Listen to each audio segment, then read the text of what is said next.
बताएंगे करौली हिंसा को लेकर बीजेपी की तरफ से क्या राजनीति की जा रही और कांग्रेस ने क्या कहा। शुरुआत करते हैं करौली हिंसा को लेकर। दरअसल इस मामले को लेकर बीजेपी ने राज्यपाल से मुलाकात की और उन्हें ज्ञापन सौंपकर कांग्रेस सरकार पर तुष्टीकरण के आरोप लगाए। 17 सदस्यीय प्रतिनिधि मंडल ने राज्यपाल को अवगत करवाया कि सरकार पूरे मामले में लापरवाही बरतते हुए पर्दा डालने की कोशिश कर रही है। वहीं बीजेपी की राज्यपाल से मुलाकात पर कांग्रेस फिलहाल हमलावर है।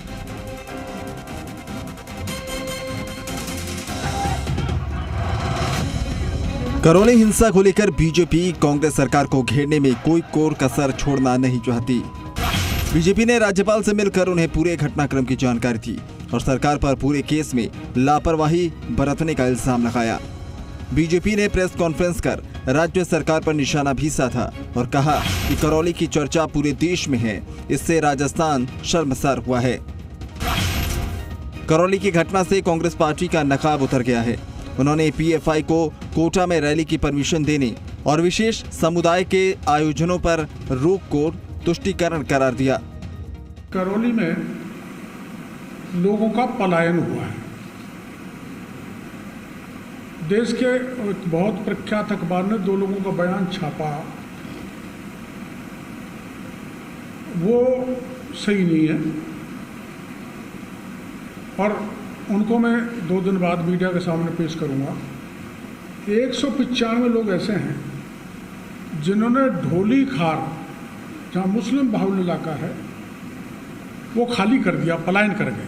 12 वहाँ हमें दुकानदार जिनकी दुकानें जली वो मिले और उन्होंने कहा कि सरकार ऑनलाइन एफआईआर का दावा कर रही है। आज घटना को उस वक्त 4 दिन व्यतीत हो गए थे, हमारी एफआईआर दर्ज नहीं की। हमसे लगभग 2 दर्जन से ज़्यादा मोटरसाइकिल के वो मालिक मिले जिनकी मोटरसाइकिल या टूट गई या जला दी गई। उन्होंने भी ये कहा कि हमारी मोटरसाइकिल इंश्योरेंस कुछ की इंश्योर्ड है, कुछ की इंश्योर्ड नहीं है, पर हमारा वैधानिक अधिकार एफआईआर दर्ज कराने का है, वो हमारी एफआईआर दर्ज नहीं की जा रही। इतना ही नहीं, बीजेपी ने पुलिस को भी लपेटे में लिया और कहा कि करौली घटना के अपराधी पुलिस की गिरफ्त से दूर हैं और पुलिस निर्दोष लोगों को फंसाने में जुटी है। उन्होंने बीजेपी के राष्ट्रीय अध्यक्ष पर मुख्यमंत्री के आग लगाकर चले गए वाले बयान को स्तरहीन करार दिया।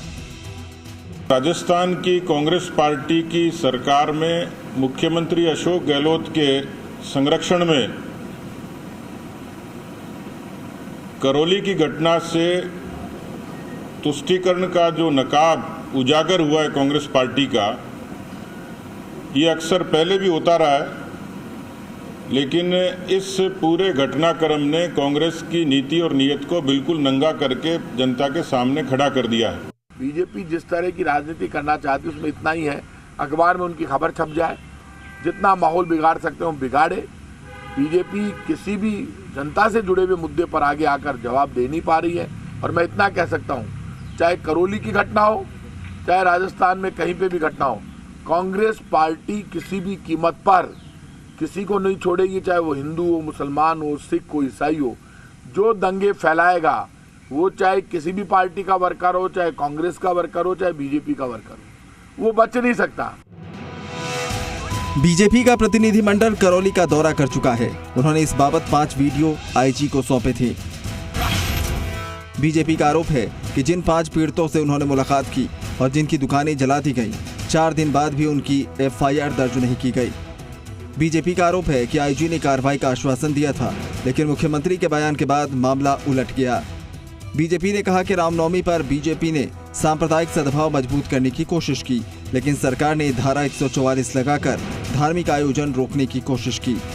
सांसद किरोड़ी लाल मीणा ने आरोप लगाया कि हिंसा के बाद लोगों का पलायन हुआ है। 195 लोग ऐसे हैं जो पलायन कर गए हैं और उनके घर और दुकानों पर कब्जा कर लिया गया है। पलायन करने वालों में 90% लोग दलित समुदाय के हैं, जिन्हें धमकियां दी जा रही हैं। स्थानीय प्रशासन और कांग्रेस के नेता उन्हें धमका रहे हैं। विष्णु शर्मा, जी मीडिया, जयपुर। एक बड़ी खबर इस वक्त आ रही है। माध्यमिक शिक्षा बोर्ड राजस्थान से मिल रही है बड़ी खबर।